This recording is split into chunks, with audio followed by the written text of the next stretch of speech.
इस समय रोहिंग्या और बांग्लादेशी घुसपैठिए घूस दे के आ रहे हैं बॉर्डर से। अब घूस किसको दे रहे हैं?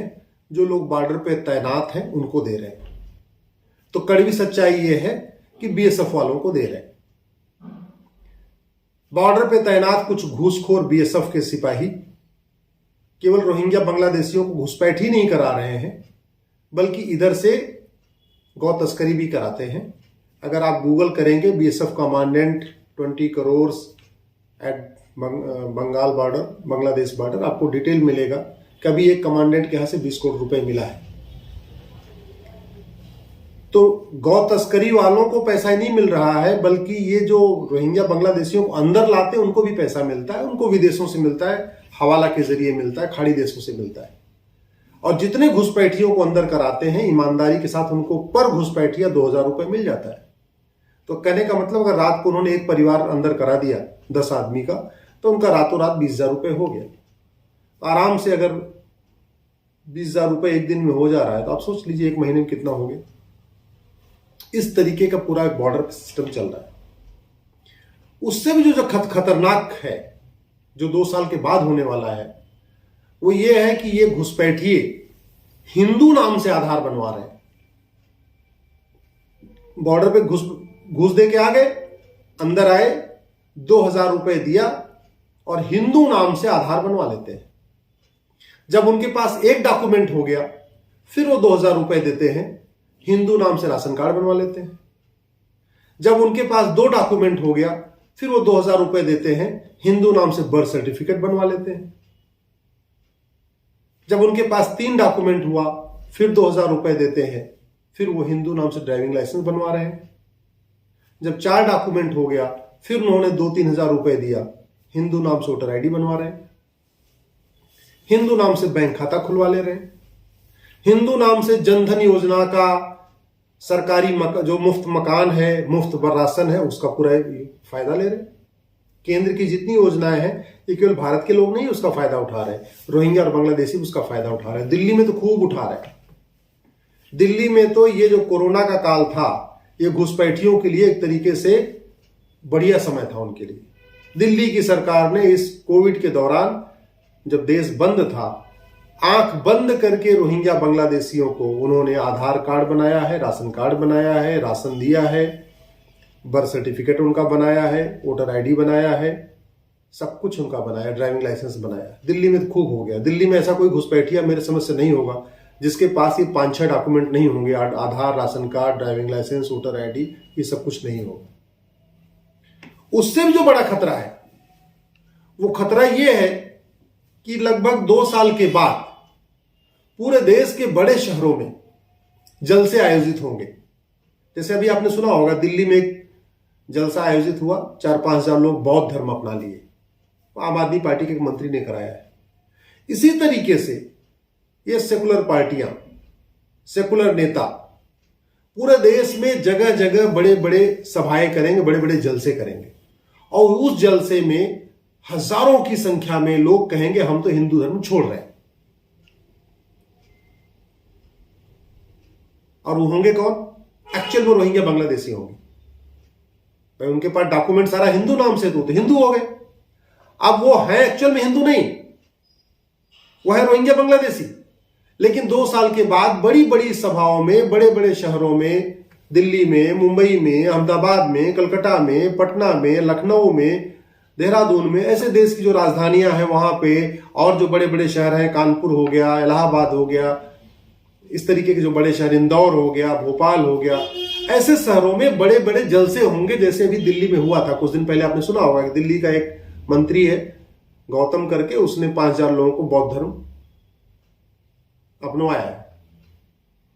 एक्चुअल में होगा क्या कि 2 साल के बाद पूरे दुनिया में एक माहौल बनेगा, एक पूरा मैसेज देने की कोशिश होगी कि सारा हिंदुस्तान कन्वर्ट हो रहा है, सारे हिंदू कन्वर्ट हो रहे हैं। एक्चुअल वो हिंदू कन्वर्ट नहीं हो रहे होंगे, वो कन्वर्ट हो रहे होंगे रोहिंग्या बांग्लादेशी, जो खुद ही ऑलरेडी है, वो तो केवल फर्जी नाम से हिंदू बन के रह रहे हैं।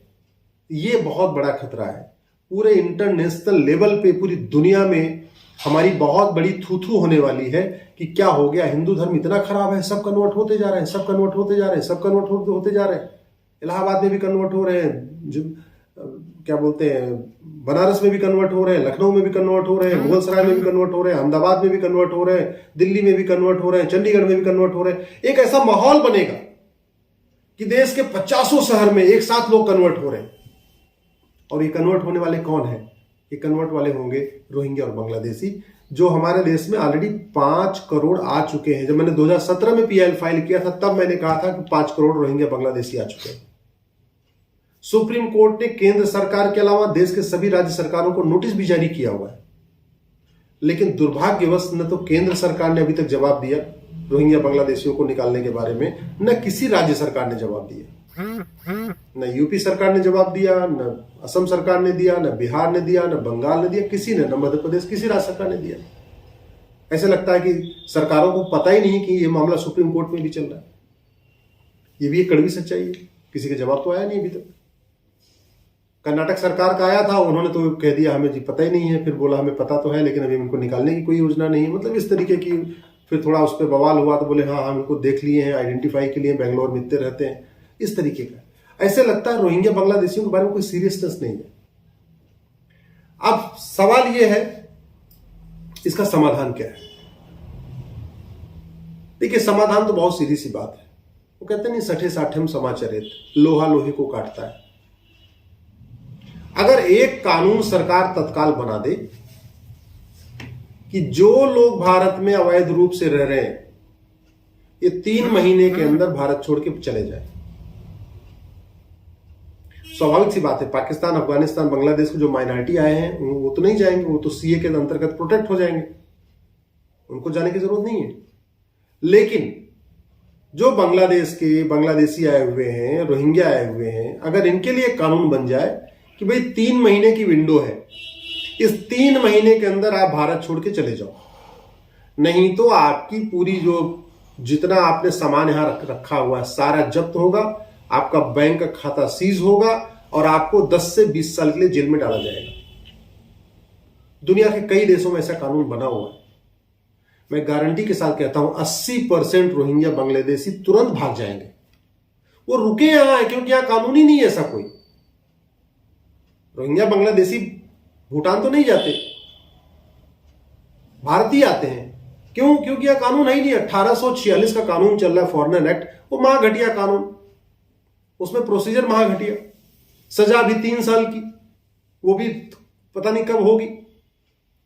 अगर एक कठोर कानून हो जाए कि भाई देश छोड़ के भागो, नहीं तो 10 से 20 साल के लिए जेल में रहना पड़ेगा, 100% प्रॉपर्टी जब्त होगी, बैंक का खाता सीज होगा, सब कुछ हो जाएगा और बीवी बच्चे सबको जेल में ठूस दिया जाएगा, मैं गारंटी के साथ कहता हूं 80% अपने आप भाग जाएंगे।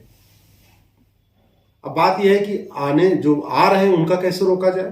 तो स्वाभाविक सी बात है, वो चूंकि घूस दे के आ रहे हैं, घूस दे के राशन कार्ड बनवा रहे हैं, तो घूसखोरी के खिलाफ कठोर कानून बनाना पड़ेगा। जिसके पास बेनामी संपत्ति मिलेगी, जिसके पास काला धन मिलेगा, उसको 100% प्रॉपर्टी जब्त करके 10 से 20 साल के लिए जेल में डाला जाएगा। घूसखोरों के लिए भी कठोर कानून बनाना पड़ेगा। जो लोग बांग्लादेशियों का 2-2 हजार रुपए लेके राशन कार्ड, आधार, ड्राइविंग लाइसेंस, वोटर आईडी या पासपोर्ट या इस टाइप का बना रहे हैं, उनके खिलाफ कठोर कानून बनाना पड़ेगा। वो इसलिए बना रहे हैं कि वो आधार बनाते जा रहे हैं, उनको कोई सजा नहीं हो रही। राशन कार्ड वाला 2-2 हजार रुपए लेके राशन कार्ड बना रहा है, उसको सजा हो ही नहीं रही। वोटर आईडी वाला 2-2 हजार रुपए लेके वोटर आईडी बना रहा है, उसको सजा हो ही नहीं रही। तो जब सजा नहीं हो रही तो आदमी, पैसा तो सबको प्यारा लगता है ना भाई, पैसा मिल रहा है, कुछ कार्रवाई हो नहीं रही, कोई सजा हो नहीं रही है, सस्पेंड होते नहीं, टर्मिनेट होते नहीं, प्रॉपर्टी जब्त होती नहीं, 10-20 साल के लिए जेल में डाला नहीं जाता, तो आराम से घूसखोर जितने हैं वो बनाते जा रहे, पैसा तो सबको। और ये भ्रष्टाचार तो छुआछूत की बीमारी है। अगर किसी ऑफिस में एक व्यक्ति जो आधार बना रहा है, वो 2-2 हजार रुपए लेके आधार बना रहा है घुसपैठियों का, रोहिंग्या बांग्लादेशियों का, तो बगल वाला भी बनाएगा। बगल वाला नहीं बनाएगा तो बगल वाले की बीवी कहेगी, अरे भाई तुम्हारे बगल की सीट पे बैठते हैं, वो तो दिवाली पे इतना इतना सामान खरीद के लाते हैं, वो तो सोना चांदी खरीद रहे हैं, उन्होंने तो बड़ा मकान बना लिया, तुम ऐसा कैसे? तुम भी उसी ऑफिस में काम करते हो, तुम कुछ नहीं कर पा रहे।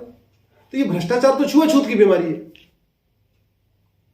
दुनिया के कई देशों में अवैध डॉक्यूमेंट बनाने वालों को 50 साल सजा होती है। इसलिए अमेरिका में, चाइना में, जापान में, सिंगापुर में कोई जो फेक डॉक्यूमेंट बनाता नहीं, आपने कभी सुना नहीं होगा, कई अखबारों में आपने पढ़ा नहीं होगा कि अमेरिका में किसी ने फेक पासपोर्ट बनवा लिया हो, जापान में किसी ने बनवाया हो, सिंगापुर में किसी ने बनवाया हो, फ्रांस में किसी ने बनवाया हो, चाइना में किसी ने बनवाया हो। 50-50 साल सजा देते हैं। हमारे देश में तो लोग 2-2 हजार रुपए 3-3 हजार रुपए लेके देश से गद्दारी कर रहे हैं, कोई सजा ही नहीं हो रही। कानून भी नहीं अच्छा नहीं है, कानून भी ऐसा नहीं है कि हाँ दिमाग में भय पैदा हो। विदेशी फंडिंग रोकनी पड़ेगी, क्योंकि इनको पैसा मिलता है वहां से आने के लिए, यहां बसने के लिए, यहां रहने के लिए, यहां झुग्गी बनाने के लिए। खाड़ी देशों से मोटा पैसा आ रहा है, हवाला के जरिए आ रहा है, तो हवाला के खिलाफ कठोर कानून बनाना पड़ेगा। और एक बात मैं बार बार कहता हूं, फिर से कह रहा हूं, जितनी बड़ी नोट होती है उतना ज्यादा हवाला होता है, उतनी ज्यादा घूसखोरी होती है, उतना ज्यादा भ्रष्टाचार होता है, उतना ज्यादा काला धन होता है। 100 रुपए से बड़े नोट की इस देश में जरूरत ही नहीं है। 80 करोड़ लोगों को तो मुफ्त में राशन दिया जा रहा है, इसका मतलब 80 करोड़ लोग तो 50 रुपए से पर डे कम खर्च करते हैं। सरकार भी कहती है 110 करोड़ लोग 100 रुपए से कम खर्च करते हैं। तो जब 110 करोड़ लोग 100 रुपए से कम खर्च करते हैं, मात्र 30 करोड़ लोग हैं जो पर डे 100 रुपए से ज्यादा खर्च करते हैं, तो फिर वो जो 30 करोड़ लोग ज्यादा खर्च करते हैं उनके पास एटीएम, पेटीएम, आधार, भीम, यूपीआई कुछ न कुछ तो है।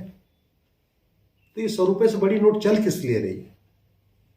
मैं पूरी जिम्मेदारी के साथ कह रहा हूं, 100 रुपए से बड़ी नोट बंद कर दें, 25% भ्रष्टाचार तत्काल खत्म हो जाएगा, तुरंत खत्म हो जाएगा।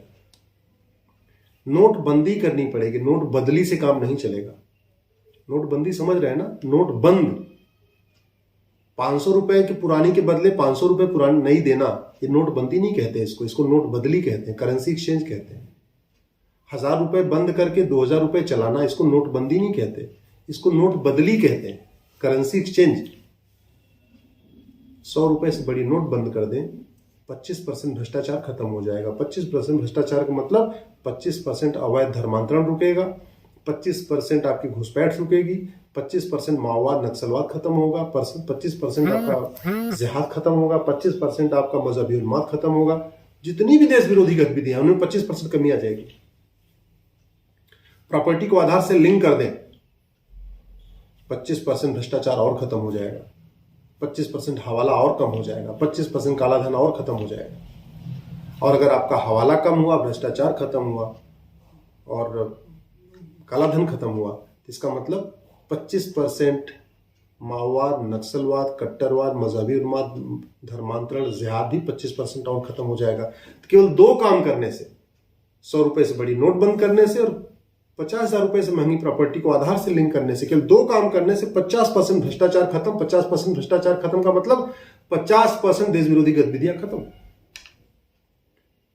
और अब जब सबके पास एटीएम, पेटीएम हो गया है, तो कैश ट्रांजैक्शन की लिमिट सेट करने में क्या दिक्कत है? आप सेट कर दो भाई, 5,000 रुपए से महंगा सामान जिसकी भी एमआरपी 5,000 रुपए से ज्यादा है वो कैश नहीं मिलेगा। यानी कोई स्मार्टफोन खरीदे, स्कूटी खरीदे, बाइक खरीदे, जो भी खरीदेगा उसको सबको आपको डिजिटल ट्रांजैक्शन करना पड़ेगा। ATM, Paytm, Bhim, UPI, Paytm, जिस भी तरीके से करना पड़ेगा, कैश नहीं चलेगा। मैं गारंटी के साथ कहता हूं 25% भ्रष्टाचार और खत्म हो जाएगा। यानी टोटल 75% भ्रष्टाचार खत्म, 75% काला धन खत्म, 75% हवाला खत्म। और काला धन, भ्रष्टाचार, हवाला खत्म का मतलब माओवाद, नक्सलवाद, खालिस्तान का अलगाववाद, पूर्वोत्तर का अलगाववाद, मजहबी उन्माद, कट्टरवाद, मिशनरियों का धर्मांतरण, मजहबी उन्माद, जिहाद, ये भी खत्म होगा।